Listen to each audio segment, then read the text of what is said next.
صراط الجنان سے کچھ مدنی پھول انشاءاللہ تبارک تعالیٰ حاصل کریں گے۔ اللہ تبارک تعالیٰ قرآن پاک میں ارشاد فرماتا ہے، بسم اللہ الرحمن الرحیم، انا اعطیناک الکوثر فصل لربک وانحر ان شانئک هو الابتر۔ ترجمہ کنز العرفان، آسان ترجمہ کنز العرفان۔ اے محبوب، بے شک ہم نے تمہیں بے شمار خوبیاں عطا فرمائی، بے شمار خوبیاں، تو تم اپنے رب کے لیے نماز پڑھو اور قربانی کرو۔ بے شک جو تمہارا دشمن ہے وہی ہر خیر سے محروم ہے۔ یہ تو ہو گیا ترجمہ۔ ایک دو چیزیں اس سے ہٹ کر پیش کرنے لگا ہوں۔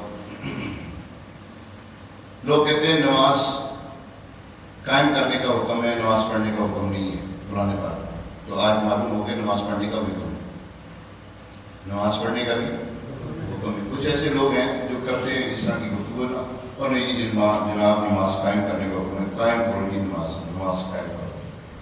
نماز پڑھنے کا کہیں بھی نہیں لکھا، حالانکہ قرآن پاک میں لکھا قرآن پڑھ نماز پڑھنے کے بارے میں۔ پھر اس کے علاوہ اللہ تبارک تعالیٰ نے یہ جو محبوب علیہ السلام پر سورہ کوثر نازل فرمائی ہے، اس کے بارے میں انشاءاللہ اب ہم سنتے ہیں۔ تفصیلی نکات، انا اعطیناک الکوثر، اے محبوب بے شک ہم نے تمہیں بے شمار خوبیاں عطا فرمائی۔ کوثر کی تفسیر میں مفسرین کرام کے مختلف اقوال،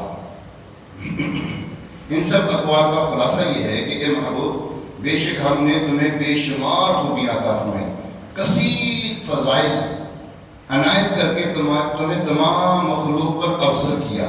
آپ کو حسن ظاہر بھی دیا، حسن باطن بھی عطا کیا، نسب عالی بھی، نبوت بھی، کتاب بھی، حکمت بھی، علم بھی، شفاعت بھی، حوض کوثر بھی، مقام محمود بھی، امت کی کثرت بھی، دین کے دشمنوں پر غلبہ بھی، فتوحات کی کثرت بھی، اور بے شمار نعمتیں اور فضیلتیں عطا کی جن کی انتہا نہیں، جن کی یہ جو ایک لفظ ہوتا ہے، یہ محاورہ ہوتا ہے انتہا، بے انتہا، جن کی انتہا ہے ہی نہیں، جن کا یہ کہتے ہیں ایک سمندر ہے نا جس کا سرا دوسرا کوئی نہیں ہے، یہ جہاں ہے دوسرا جس کے جہاں کا اینڈ کوئی نہیں ہے، جہاں کا اینڈ ہے سمندر کا سرا مل سکتا ہے، لیکن حضور علیہ السلام پر جو اللہ تبارک تعالیٰ نے عنایتیں کی ہیں، فضیلتیں عطا فرمائیں، ان کی انتہا ہے ہی نہیں، لا محدود۔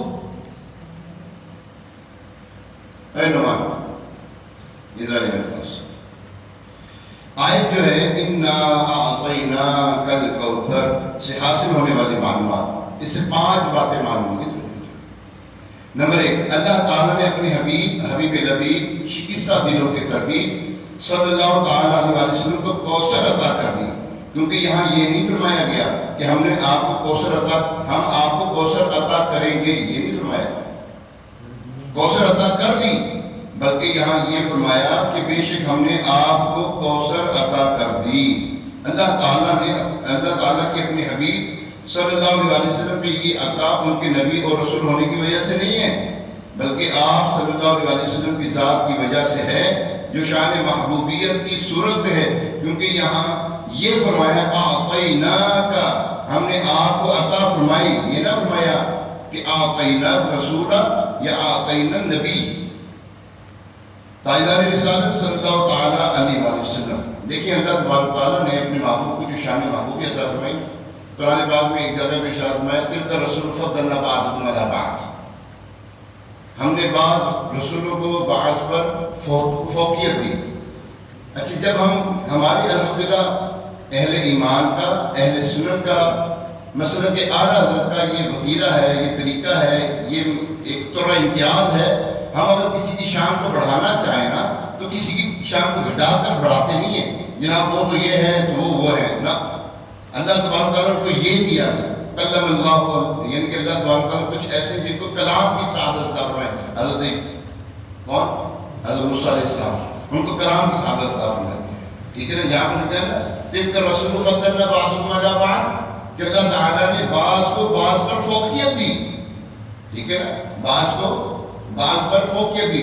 اعلیٰ تبھی تو فرماتے ہیں سب سے اولا و اعلیٰ ہمارا نبی، سب سے بالا و اعلیٰ ہمارا نبی، اپنے مولا کا پیارا، ہمارا نبی، دونوں عالم کا دولہا، ہمارا نبی، خلق سے اولیاء، اولیاء سے رسول اور رسولوں سے اعلیٰ ہمارا نبی، ہمارا نبی. حضور علیہ السلام کو ہر زاویے سے افضل بنایا، ہر زاویے سے افضل بنایا. ایک مرتبہ نبی پاک علیہ السلام صحابہ کرام میں جلوہ فرما ہو گئے تو صحابہ کرام نے رضوان گفتگو کر رہے تھے کہ اللہ تبارک تعالیٰ نے حضرت موسیٰ علیہ السلام کو کلام کی سعادت دی، حضرت خلیل کو، حضرت ابراہیم کو خلیل اللہ بنایا، حضرت آدم علیہ السلام کو صفی اللہ بنایا، اور حضرت عیسیٰ علیہ السلام کو جو ہے روح اللہ بنایا. اس طرح کی گفتگو کر رہے تھے صحابہ کرام. تو حضور علیہ السلام جب جلوہ فرما ہوئے تو حضور علیہ السلام نے فرمایا اے میرے صحابہ، اللہ تعالیٰ نے تمہارے نبی کو حبیب اللہ بنایا ہے. سبحان اللہ، کیا بنایا ہے؟ حبیب اللہ بنایا. خدا کی رضا چاہتے ہیں دو عالم، خدا چاہتا ہے رضائے محمد. سبحان اللہ، خدا چاہتا ہے رضائے رضائے محمد. یاد رکھیں حضور علیہ السلام کی رضا اللہ چاہتا ہے، بالکل اللہ چاہتا ہے. اگر دوسرا سپارہ ہم اٹھا کر پڑھیں نا تو اس میں اللہ تبارک تعالیٰ نے قرآن پاک میں لکھا ہے اے محبوب ہم تمہارا چہرہ بار بار آسمان کی طرف اٹھتا دیکھ رہے ہیں، جو تمہاری من میں کر لو، نماز بھی ختم نہ کرو، جو آپ چاہتے ہو وہ کر لو، جو آپ چاہتے ہو وہ کر لو. اب حضور علیہ السلام نے جو دن مبارکہ میں جو بات تھی نا وہ تھی کہ قبلہ جو ہے وہ تبدیل ہو جائے، قبلہ تبدیل ہو جائے. تو حضور علیہ السلام بار بار آسمان کی طرف ہے نا نماز کے دوران نماز اپنا چہرہ آسمان کی طرف کر رہے تھے کہ اللہ کیا فرمانا چاہتا ہے. تو اللہ تعالیٰ نے قرآن کی آیات بینات نازل فرمائے. اللہ تعالیٰ آپ کو مکہ مدینہ کی بعد و حاضری نصیب فرمائے. وہاں پہ مدینہ میں جب مکے میں جائیں گے نا آپ تو مسجد قبلہ تین آپ کو ملے گی. اللہ دیکھیں 4 رکعت ظہر کی نماز ہو رہی ہے، یہ بھی نہ فرمایا کہ اے محبوب نماز کو ختم کر لو پھر کر لینا قبلہ تبدیل، یہ نہ فرمایا. فرمایا محبوب جو چاہو کر لو. 2 رکعت پڑھی تھی، 2 رکعت جو ہے پہلے قبلے کی طرف، 2 رکعت پھر یہ جو خانہ کعبہ جس کی طرف اب ہم منہ کر کے نماز پڑھتے ہیں، پھر 2 رکعت یہاں پہ منہ کر کے پڑھائی گئی ہیں. تو یہاں پر حضور صلی اللہ علیہ وسلم نے نماز کے اندر ہی قبلے کو تبدیل کر دیا. تو یہ ہے حبیب اللہ، یہ حبیب اللہ کہلاتا ہے. تو اللہ تبارک تعالیٰ آگے ارشاد فرماتا ہے تاجدار رسالت صلی اللہ علیہ وسلم پر یہ عطا کسی عبادت اور ریاضت کی وجہ سے نہیں ہے، بلکہ ان پر یہ عطا اللہ تعالیٰ کے عظیم فضل اور احسان کی وجہ سے، کیونکہ یہاں عطا کا ذکر پہلے ہوا، عبادت کا ذکر بعد میں ہوا. اللہ تعالیٰ نے آپ کو کوثر کا مالک بنا دیا تو آپ جسے چاہیں جو چاہے عطا کر سکتے ہیں. نبی مختار کل ہے جس کو جو چاہے عطا کر دیں. نبی مختار کل ہے جس کو جو چاہے عطا کر دیں. جہاں پانی عطا کر دے، بھری جنت ہبا کر دے.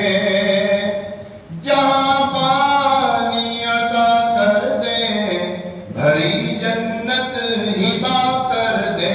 نبی مختار کل ہے جس کو جو چاہے عطا کر دے. نبی مختار کل ہے جس کو جو چاہے عطا کر دے. آپ کو ان کی عطا کا پتہ نہیں ہے نا، وہ عطا کیسے کرتے ہیں، وہ کیسے نوازے، آپ کو اندازہ نہیں ہے نا.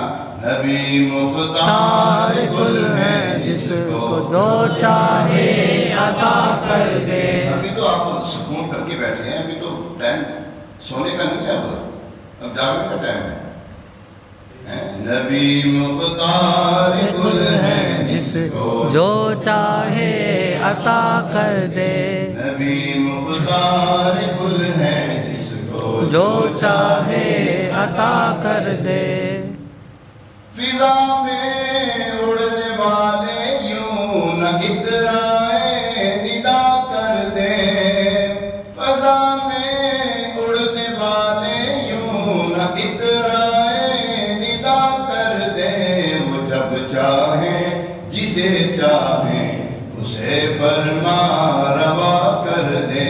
وہ جب چاہیں چاہیں اسے فرما روا کر دے، نبی مختار کل ہے جس کو جو چاہے عطا کر دے۔ سید المرسلین خاتم النبیین صلی اللہ تعالیٰ علیہ وآلہ وسلم، ہمارے نبی آخری نبی ہیں، ہمارے نبی آخری نبی صلی اللہ علیہ وسلم آخری نبی ہیں، خاتم النبیین، کیا کہتے ہیں؟ خاتم النبیین، خاتم النبیین، نبوت کو ختم کرنے والے، نبیوں میں سب سے آخر آنے والے، نبوت کا دروازہ بند کرنے والے، نبوت کی آخری اینٹ، نبوت کی آخری اینٹ ہمارے آقا صلی اللہ علیہ وسلم ہے۔ تو اللہ تبارک تعالیٰ کہ محبوب علیہ السلام اللہ کے آخری نبی ہیں کہ مدحت خود رب تعالیٰ فرماتا ہے، مدحت شان بیان کرنا، وَرَفَعْنَا لَكَ ذِكْرَكَ، کئی فرماتے وَالضُّحَىٰ وَاللَّيْلِ إِذَا سَجَىٰ مَا وَدَّعَكَ رَبُّكَ وَمَا قَلَىٰ وَلَلْآخِرَةُ خَيْرٌ لَكَ مِنَ الْأُولَىٰ، اے محبوب تمہاری ہر پچھلی گھڑی، ہر اگلی گھڑی پچھلی گھڑی سے بہتر ہوگی، ہر اگلی گھڑی جو ہے پچھلی گھڑی سے بہتر ہوگی۔ اور فرمایا اے محبوب ہم تمہیں اتنا دیں گے کہ تم راضی ہو جاؤ گے۔ حضور صلی اللہ علیہ وسلم فرماتے میرا آخری امتی جب تک جنت میں چلا جائے میں راضی نہیں ہوں گا، میرا جب تک آخری امتی جنت میں داخل نہ ہو جائے تو میں راضی نہیں ہوں گا۔ جی ہاں، اللہ اکبر، آج لکھتے ہیں نا اِنَّا أَعْطَيْنَاكَ الْكَوْثَرَ، ساری کثرت پاتے یہ ہیں، ٹھنڈا ٹھنڈا میٹھا میٹھا پیتے ہم ہیں، پلاتے یہ ہیں، ماں جب اکلوتے کو چھوڑے آہا کہہ کے بلاتے یہ ہیں، باپ جہاں بیٹے سے بھاگے لطف وہاں فرماتے یہ ہیں، قصر دنا تک کس کی رسائی جاتے یہ ہیں، آتے یہ ہیں، ٹھنڈا ٹھنڈا میٹھا میٹھا پیتے ہم ہیں، پلاتے یہ ہیں، کہہ دو رضا سے خوش ہو خوش رہے، اب کہہ دو رضا سے خوش ہو خوش رہے، مجدہ رضا کا سناتے یہ ہیں۔ تو پیارے محترم صاحب ایک جگہ پہ شاہ فرماتے اے رضا خود صاحب قرآن ہے مداح حضور، اے رضا خود صاحب قرآن ہے مداح حضور، تو سے کب ممکن ہے پھر مدحت رسول اللہ کی؟ اللہ اکبر۔ تو پیارے محترم صاحب اللہ تبارک تعالیٰ نے آپ کو دونوں جہان کی بھائیاں عطا فرمائیں، آپ کو وہ خاص مرتبہ عطا کیا جو آپ کے علاوہ کسی اور کو عطا نہیں کیا، تو آپ اپنے اس رب کے لیے نماز پڑھتے ہیں جس نے آپ صلی اللہ علیہ وسلم کو کوثر عطا کر کے عزت و شرافت دی، تاکہ بتوں کے پجاری ذلیل ہوں، بتوں کے نام پہ ذبح کرنے والوں کی مخالفت کرتے ہوئے اپنے رب کے لیے اس کے نام پر قربانی کریں۔ اس آیت کی تفسیر میں ایک اور یہ بھی ہے، اس نماز سے مراد نماز عید ہے۔ ایک جگہ پہ آگے فرمایا اِنَّا شَانِئَكَ هُوَ الْأَبْتَرُ، بے شک جو تمہارا دشمن ہے وہی ہر خیر سے محروم ہے۔ شان نزول جب سید عالم صلی اللہ علیہ وسلم کے فرزند حضرت قاسم رضی اللہ تعالیٰ عنہ کا وصال ہوا، کفار نے آپ کو ابتر یعنی نسل بریدہ، نسل ختم ہو جانے والا کہا، اور یہ کہا کہ اب ان کی نسل نہیں رہے گی، ان کے بعد اب ان کا ذکر بھی نہ رہے گا، اور یہ سب چرچا ختم ہو جائے گا۔ اس پر یہ سورہ کریمہ نازل ہوئی، اللہ تعالیٰ نے ان کفار کا بالغ رد فرمایا، اور اس آیت میں کیا فرمایا اے حبیب صلی اللہ تعالیٰ علیہ وسلم بے شک تمہارا دشمن ہی ہر برائی سے محروم ہے، نہ کہ آپ صلی اللہ علیہ وسلم، کیونکہ آپ کا سلسلہ قیامت تک جاری رہے گا، اور آپ کی اولاد میں بھی کثرت ہوگی، اور آپ کی پیروی کرنے والوں سے دنیا بھر جائے گی، آپ کا ذکر ممبروں پر ہوگا، قیامت تک پیدا ہونے والے عالم وائز اللہ تعالیٰ کے ذکر کے ساتھ آپ کا ذکر کرتے رہیں گے، اور آخرت میں آپ کے لیے وہ کچھ ہے جس کا کوئی وصف بیان ہی نہیں کر سکتا۔ تو جس کی یہ شان ہے وہ اب تک کہاں ہوگا، بے نام و نشان اور ہر برائی سے محروم تو آپ کے دشمن ہیں۔ اللہ تبارک تعالیٰ نے اب دیکھیں، اللہ کو معلوم ہے جنتی کون ہے، دوسری کون ہے، معلوم ہے؟ یہ جو لائنیں بنانے کا، وہ جو صفحے بنانے کا، یہ کیوں اللہ تبارک تعالیٰ ہماری یہ نظام تک قائم کرنا کیوں، یہ پلسرات سے گزارنا کیوں؟ اس لیے یہاں پر حضور صلی اللہ علیہ وسلم کی شان دکھانی ہے، اللہ نے کیا دکھانی ہے؟ شان دکھائی جائے گی محشر میں شان محبوبی، کہ آپ ہی کا کہا اور آپ ہی کا کہا اور آپ کی عزت ہوگی وہاں پر۔ حضور علیہ السلام کی عزت کو دکھانا اللہ تبارک تعالیٰ ہے۔ جو آج حضور علیہ السلام کی شان کے اندر گستاخیاں کرتے ہیں نا، حضور علیہ السلام نے یا رسول اللہ کہنا کہاں لکھا ہے بھائی؟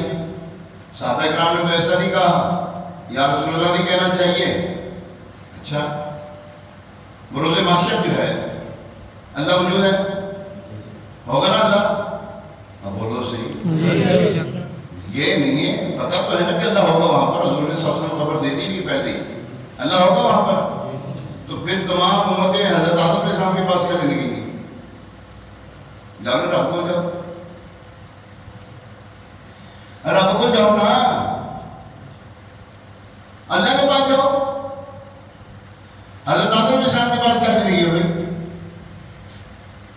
حضرت آدم علیہ السلام کے پاس جا کے کہیں گی ساری امتیں، اے ابو البشر، اے حضرت آدم، اے ہمارے جد اعلیٰ، ہماری شفاعت کرے۔ آج جو اللہ تعالیٰ نے غضب ڈھایا ہے، ہمیں اس سے نجات دلائیں۔ کہاں سے پتہ چلے ہو؟ آپ نہ جانے، آج جو غضب ڈھایا ہمیں بچا لیں اللہ تعالیٰ کی غضب سے۔ وہاں پہ بھی تو جا کے انبیاء کرام کے گھر پر جانا ہے نا، تو آج حضور علیہ السلام کو پکارتے وقت بھی موت پڑ رہی ہے،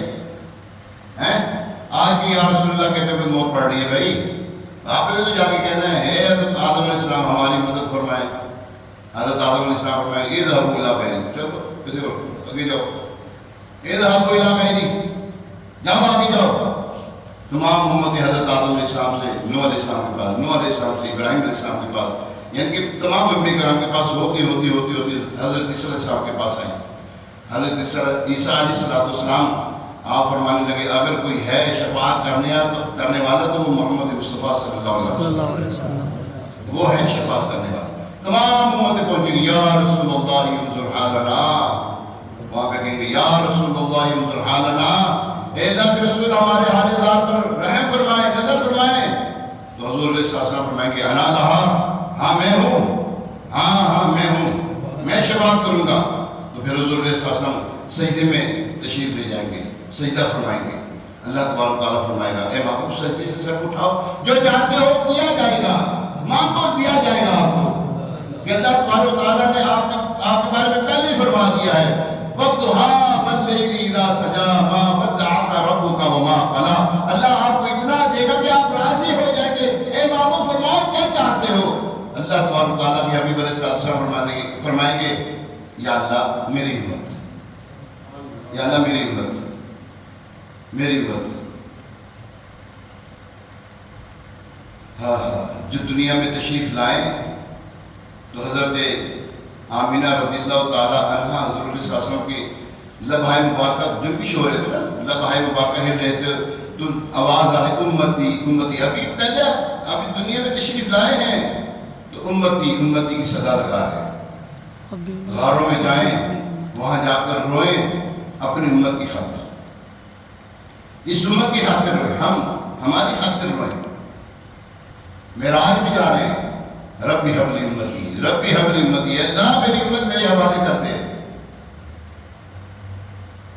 ربی حبلی امتی کہتے ہوئے پیدا ہوئے، رب نے فرمایا کہ بخشا الصلاۃ والسلام۔ تو حضور علیہ السلام ہر جگہ پر ہماری خاطر جو روئے بھی، دعائیں بھی کریں، اور ہماری خاطر جو ہے حضور علیہ السلام غاروں میں جا کر ہمارے لیے دعائیں کریں۔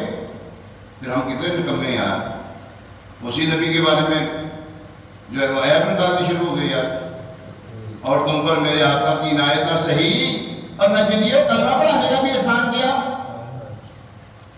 اور جب کلمہ پڑھایا تو اس کا بھی احسان، اس کا احسان تو دیتے تم، اور جس کے امتی کراتے ہو نبی ہونے کا حق تو ادا کرتے نا، وہ نبی ہیں ان کا حق ادا کرتے کہ وہ نبی ہیں، تم امتی ہو، امتی ہونے کا حق ادا کرتے۔ یہاں پر تو الٹی گندا بہ رہی ہے بھائی، حضور جو رسول جو ہے تمہارے لیے جو ہے وہ کیا نام ہے تمہاری جانوں سے زیادہ قریب ہیں، تم ان کی شان میں گستاخیاں کر بیٹھے گا،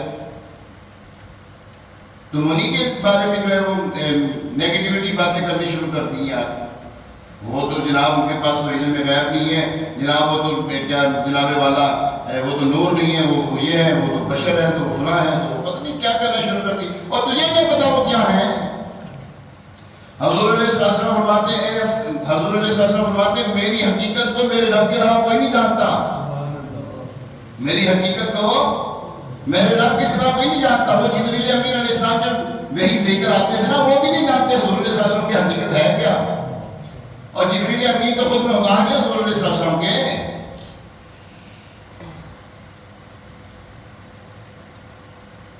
حضور علیہ السلام کی حقیقت کو جاننے کے لیے ہر طور رہا کہ حضور علیہ السلام کو اس کا پتا ہے، اس کا نہیں پتا، یہ چیز ہے، یہ چیز ہے. تو کون ہوتا ہے ڈیفائن کرنے والا؟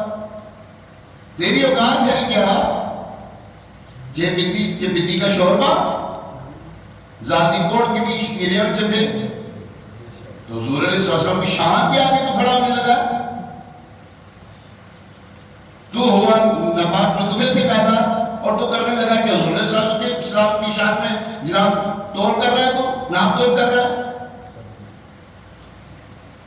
یاد رکھیں، جس نے حضور علیہ السلام کی شان میں ادنا سے گستاخی کی نا، اللہ نے اس کو بخشا نہیں ہے. جی ہاں، ابو لہب نے کی نا، ادنا سے گستاخی کی ہے. اللہ تبارک و تعالیٰ پوری سورت میں نازل فرماتے ہیں تبت یدا ابی لہب وتب. تبت یدا ابی لہب وتب. اللہ تبارک و تعالیٰ نے ہاتھ ٹوٹ جائیں اس کی جوڑوں کے ہاتھ ٹوٹ جائیں. یہی نہیں، یہ جو اس کا بیٹا تھا نا، ابو لہب کا ایک بیٹا تھا. حضور علیہ السلام کی دو شہزادیوں کی نکاح جو ہے نا، وہ ابو لہب کے بیٹوں سے ہوا. ابو لہب چچا ہے، ابو جہل چچا نہیں ہے. ابو لہب چچا ہے، ابو جہل چچا نہیں ہے. اچھا، یہ ہے اسلام، یعنی کہ وہ اعلان نبوت سے پہلے کی یہ بات ہے. جب حضور علیہ السلام نے اعلان نبوت فرمایا نا، تو ابو لہب نے اپنے بیٹوں کو کہا، محمد صلی اللہ علیہ وسلم کی بیٹیوں کو معاذ اللہ سبحانہ معاذ اللہ غلط الفاظ بول کے کہا کہ ان کو ایسے طلاق دو. ابھی رخصت نہیں ہوئی تھی. تو ایک نے نا بدتمیزی کی.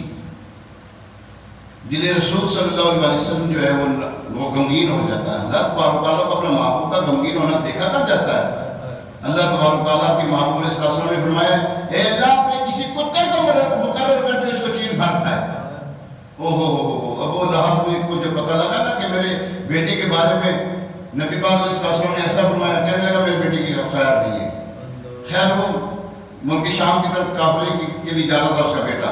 اس نے اپنے غلاموں کو کہا میرے بیٹے کو جو ہے نا درمیان میں سلانا ہے اور آلے دوالے کسی ہونا ہے، ٹھیک ہے، سامان اکٹھا کر کے اس کے اوپر اس کو سلانا ہے تاکہ کوئی درندہ کوئی اس کو نقصان نہ پہنچائے. اس بیگم کو پتا تھا کہ اس کے ساتھ ہونے والا کیا ہے. راستے میں ایک جگہ پڑاؤ کیا، اب بیچ میں سامان رکھا، سامان کے اوپر اس کو لٹایا، آلے دوالے آپ پورے غلام سو گئے. اللہ تبارک و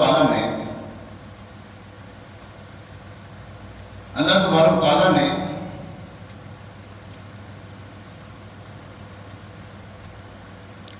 ایک شیر، کالا چیتا جس کو نا نایاب ہوتا ہے، وہ نکلا جھاڑیوں میں سے. وہ ہر ایک کو سونگتا گیا، ہر ایک کو سونگتا گیا، کسی کو کچھ نہ کیا، کسی کو کچھ نہ کہا اس نے. پھر اوپر چڑھ گیا، جب اس کو سونگا تو وہیں پر اس کو چیر پھاڑ تھا، واصل جہنم ہو گیا. حضور علیہ السلام کی شان کو گستاخی کرنے والے کا یہ انجام بد ہے. جی ہاں، تو اللہ تبارک و تعالیٰ نے اپنے محبوب علیہ السلام کی شان ایسی عرفہ و اعلیٰ کی. ایک شخص ولید بن مغیرہ، سورہ قلم پڑھیں آپ. ولید بن مغیرہ جو ہے اس نے حضور علیہ السلام کی شان میں گستاخی کی کہ اے محمد صلی اللہ علیہ وسلم تم تو مجنون معاذ اللہ. حضور علیہ السلام غمگین ہو جاتے ہیں. اچھا، پہلے جو انبیاء کرام تھے نا، جیسے حضرت موسیٰ علیہ السلام پر نا ان کی قوم نے تہمت لگائی، اے موسیٰ تم چھپ کے نہ آتے ہو، لگتا تیرے جو کوئی ہے معاذ اللہ. حضرت موسیٰ علیہ السلام چھپ کے نہ آیا کرتے تھے. بنی اسرائیل والے درمیان میں ایک جناب وہ تھا کیا نام ہے، نہانے والی جگہ تھی، تالاب سا تھا، اس میں وہ نہاتے تھے. حضرت موسیٰ علیہ السلام چھپ کے نہاتے تھے. تو حضرت موسیٰ علیہ السلام نے جواب ارشاد فرماتے، اے میری قوم میں ایسا نہیں جیسا تم کہتے ہو. وہ جواب کیا کرتے تھے. حضرت عیسیٰ علیہ السلام کی باتوں پر تہمت لگی تو جواب کس نے دیا؟ حضرت عیسیٰ علیہ السلام نے. ٹھیک ہے. حضرت ابراہیم علیہ السلام پر الزام لگا کہ تم نے سارے بتوں توڑ دیے ہمارے. اب فرمایا تجھ سے پوچھ رہے، جس کے موٹے پہ کلاڑی ہے، جس سے پوچھا. یہ نہیں فرمایا میں نے تو نہیں توڑا. فرمایا اس سے پوچھ. کہنے لگے ابراہیم تمہیں پتا ہے یہ بولتے نہیں ہیں. کہنے لگا بولتے نہیں تو پھر ان کو خدا بھی مانتے ہو. اچھا انبیاء کرام علیہ السلام پر تہمت لگتی، باتیں ہوتی، کچھ ایسی اعتراض کرتے تو وہ جواب دیا کرتے تھے. حضور علیہ السلام پہ جب بھی اعتراض ہو تو اللہ نے جواب دیا. صرف یہی نہیں، حضور علیہ السلام کی زوجہ محترمہ پر حضرت عائشہ صدیقہ طیبہ طاہرہ عابدہ زاہدہ عفیفہ مفسرہ متقیہ مجتہدہ محدثہ عالمہ عارفہ فاضلہ رضی اللہ تعالیٰ عنہ پر جب الزام لگا، اللہ تعالیٰ نے 18 آیتیں قرآن کی نازل فرما دی. اللہ سبحان اللہ. اور لگیں گے کالے نیلے پیلے کھٹمل سور سے بدتر قوم حضور علیہ السلام کی جو لاتی جو ہے زوجہ کے اوپر اعتراض کرنے، اور جن کی شان اللہ تبارک 18 آیتوں سے زیادہ بیان کر کے ان کی پاک دامنی کو ثابت کرے، اور تم کو حضور علیہ السلام کی جو زوجہ ہے وہ ایسی ہے وہ ایسی ہے. جب اس نے کہا نا معاذ اللہ سما معاذ اللہ حضور علیہ السلام کی شان میں نقل کفر نباشد جو الفاظ ادا کیے، اللہ تبارک تعالیٰ نے قرآن پاک میں سورہ قلم نازل فرما دی. سورہ قلم کی ابتدائی 10 آیتیں نازل فرمائی. اللہ تبارک تعالیٰ نے انشاءاللہ نون قسم اٹھائی، والقلم قلم کی قسم.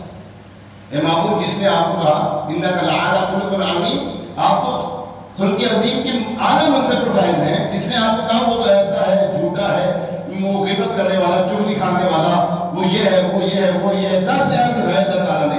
9 عیب لگانے کے بعد اللہ نے فرمایا اے معبود اس پہ تو توڑا یہ ہے کہ یہ حرام کا نطفہ ہے. اور کس نے عیب لگایا؟ اللہ نے فرمایا کہ حرام کا نطفہ ہے. بعض آئیوں نے تو تہاڈی نسل پتہ لگ جانے تہاڈی نسل ہے کی. یاد رکھیں کہ حضور صلی اللہ علیہ وسلم کی شان کو گستاخی کرے نا تو قرآن کا فیصلہ یہ ہے کہ قرآن نے فرمایا وہ تو حرام کا نطفہ ہے. ایسے کے بارے میں اللہ نے فرما دیا. اب ولید بن مغیرہ کو جب پتہ لگا نا میرے بارے میں اللہ کے حضور علیہ السلام کے راوی نے جو ہے میرے بارے میں ایسا فرمایا ہے، وہ اپنی ماں کے پاس چلا گیا. اس نے کہا ہے میری ماں سچ سچ بتانا، جو پوچھنے لگا میں تیری گردن مار دوں گا. اس کی ماں نے کہا کیا پوچھنا ہے؟ پوچھ. کہنے لگا محمد صلی اللہ علیہ وسلم کے رب نے میرے اندر 10 عیب لگائے ہیں، 9 کو میں جانتا ہوں، 9 کو میں جانتا ہوں، 10واں تو بتا. میں حلال دادوں کیا حرام دادوں تو بتا سکتا. اس کی ماں نے بھی بتایا بیٹا تیرا باپ بڑا امیر تھا لیکن تھا نامرد. تیرا باپ بڑا امیر تھا نامرد. مجھے ڈر یہ تھا کہ اس کی جائیداد کوئی اور لے جائے گا. میں نے چرواہے سے کالا منہ جسے تو پیدا ہوا. ایک چرواہے سے کالا منہ جسے تو پیدا ہوا ہے تو حرام کا نطفہ تھا نا یہ. حضور علیہ السلام کی شان اللہ اکبر. اعلیٰ حضرت یہاں پر اس سورت کی تفسیر میں بیان کرتے ہوئے فرماتے ہیں عاص بن وائل شقیق و صاحبزادہ سید المرسلین صلی اللہ علیہ وسلم کی انتقال پرمناد پر حضور علیہ السلام کو ابتر یعنی نسل بریدہ کہا. حق تعالیٰ جل وعلا نے فرمایا انا اعطیناک الکوثر، بے شک ہم نے تمہیں خیر کثیر عطا فرمائی. کہ اولاد سے نام چلنے کو تمہاری نعمت ذکر سے کیا نسبت، یعنی کہ اولاد سے تمہاری ذات مبارکہ سے چلنے کی کیا نسبت. اللہ تبارک تعالیٰ نے اپنے معبود علیہ السلام کی نسل جو ہے ان کی شہزادی سے چلا دی. لوگوں کی نسل چلتی باپ سے، حضور علیہ السلام کی نسل کن سے چلی؟ سیدہ کائنات سے، خاتون جنت سے. اللہ اکبر. کروڑوں صاحب اولاد گزرے جن کا نام و نشان باقی کوئی نہیں. کروڑوں صاحب اولاد گزرے جن کا نام و نشان باقی کوئی نہیں رہا، کوئی جانتا ہی نہیں. اور تمہاری سنہ پہ ڈنکا تو قیامت تک کے اکناف عالم اور اطراف جہان میں بجے گا. اور تمہارے نام نامی کا خطبہ ہمیشہ ہمیشہ اتباع کے فلک آفاق کے زمین میں پڑھا جائے گا. پھر اولاد بھی تمہیں وہ نفیس و طیب عطا ہوگی جس کی بقا سے بقائے عالم مربوط رہے گی، جس کے سوا تمام مسلمان تمہارے بال بچے ہیں. اور تم تم سا مہربان ان کے لیے کوئی نہیں، بلکہ حقیقت کار کو نظر کیجیے کہ تمام عالم تمہاری اولاد معنوی ہے، کہ تم نہ ہوتے تو کچھ بھی نہ ہوتا، اور تمہارے ہی منہ سے سب کی تمہارے ہی منہ سے سب یعنی کہ پیدا کیے گئے ہیں۔ اس لیے جب ابو بشر آدم تمہیں یاد کرتے تو یوں کہتے، اے میرے ظاہر میں بیٹے اور حقیقت میں میرے باپ۔ حضرت آدم علیہ السلام کیا فرماتے ہیں؟ توجہ رکھیں ذرا، حضرت آدم علیہ السلام جو ہیں حضور علیہ السلام کے بارے میں یوں یاد کر کے فرماتے تھے، اے ظاہر میں میرے بیٹے، اے ظاہر میں میرے بیٹے اور حقیقت میں میرے باپ۔ حضرت آدم علیہ السلام فرماتے ہیں پھر آخرت میں جو تمہیں ملا اس کا ہاتھ تو خدا ہی جانے، جب اس کی یہ عنایت بے غیر تم پر مبذول ہو تو تم ان اشقیاء کی زبان درازی پر کیوں ملول ہو؟ کیوں وہ جو ہے دل ناظرین کو غمگین کرتے ہو؟ اللہ فرما رہا ہے کیوں غمگین کرتے ہو اپنے آپ کو؟ فَصَلِّ لِرَبِّكَ وَانْحَرْ، رب کی شکرانے میں اس کے لیے نماز پڑھو، قربانی دو۔ اِنَّ شَانِئَكَ هُوَ الْأَبْتَرُ، جو تمہارا دشمن ہے وہی نسل بریدہ ہے، جن بیٹوں پر اسے ناز ہے، یعنی عمر اور حشام، عمر وہ حشام رضی اللہ تعالیٰ عنہما وہی اس کے دشمن ہو جائیں گے۔ عمر و حشام جو ہے نا یہ مان لے آتے ہیں، اس کے بیٹی جو تھا یہ مان لیا، اب اس کی تو نسل ختم ہو گئی، کافر تھا نا، اس کی نسل ہو گئی ختم۔ اب نسل کس کی چلنا شروع ہوئی؟ اسلام سے۔ کفار کی نسل بریدہ ہو گئی، اسلام کی نسل چل رہی ہے۔ آس بن وائل جب تھا نا، آس بن وائل، اس کی نسل ہو گئی ختم، کیونکہ وہ کافر مرا، کافر تھا، اس کی اولاد جو تھی وہ مسلمان ہو گئی، حضور علیہ السلام کے غلاموں میں شامل ہو گئی، حضور علیہ السلام پر جان نشاور کرنے والے صحابہ کرام میں شامل ہو گئے۔ تو اللہ تبارک و تعالیٰ نے فرمایا جن بیٹوں پر اسے ناز ہے، یعنی عمر اور حشام رضی اللہ تعالیٰ عنہما وہی اس کے دشمن ہو جائیں گے، اور تمہارے دینی حق میں آ کر بوجہ اختلاف دین اس کی نسل سے جدا ہو کر تمہارے دینی بیٹوں میں شمار کیے جائیں گے۔ پھر آدمی بے نسل ہوتا تو یہی صحیح کا نام چلتا، یعنی کہ اگر بے نسل، یعنی کہ یہ جو ہے نا اگر حضور علیہ السلام کی شان میں گستاخی نہ کرتا تو شاید اس کی نسل چلتی آگے، لیکن حضور علیہ السلام کی شان میں گستاخی کرنے کی وجہ سے اس کی نسل بھی بریدہ ہو گئی۔ اس کا نام بد کا باقی رہنا 1000 درجہ بدتر ہے۔ تمہارا دشمن کا ناپاک نام ہمیشہ بدی اور نفرین کے ساتھ دیا جائے گا، یعنی حضور علیہ السلام کا جو دشمن ہے اس کو اچھا سمجھتے ہیں ہم؟ بولو صحیح، حضور علیہ السلام کا دشمن ہمارا دشمن، جو تمہارا اسے ہم نے اپنے دل سے نکال رکھا ہے، اپنے دل سے نکال رکھا ہے۔ حضور علیہ السلام کے دشمن ہمارا کچھ نہیں لگتا، بھلے ہمارا باپ ہی کیوں نہ ہو۔ ہاں، حضرت ابو قحافہ ابھی مسلمان بھی ہوئے تھے۔ ابو قحافہ کون؟ ابو قحافہ کون ہے نہیں معلوم؟ حضور علیہ السلام کے لاڈلے یار، یہ حضرت ابو بکر صدیق رضی اللہ عنہ کے والد گرامی، ابھی مسلمان نہیں ہوئے تھے، انہوں نے کسی ادنا سی بات پر ہے نا حضور علیہ السلام کی شان میں گستاخی کر دی، ابھی مان نہیں لے کر آئی تھی، تو صدیق اکبر نے تھپڑ مارا اوپر۔ کیا کہا میں نے؟ کس نے؟ صدیق اکبر کس کو؟ اپنے باپ کو۔ صدیق اکبر نے بتا دیا ہے، باپ بھی گستاخی کرے نا، سرکار کی ہمارا کچھ نہیں لگتا، تھپڑ رسید کیا۔ ابو قحافہ چلے گئے حضور صلی اللہ علیہ وسلم کے پاس، اے محمد صلی اللہ علیہ وسلم تمہارے دوست نے نہیں مارا ہے؟ تو حضرت صدیق اکبر بھی ساتھ ساتھ تھے، عرض کی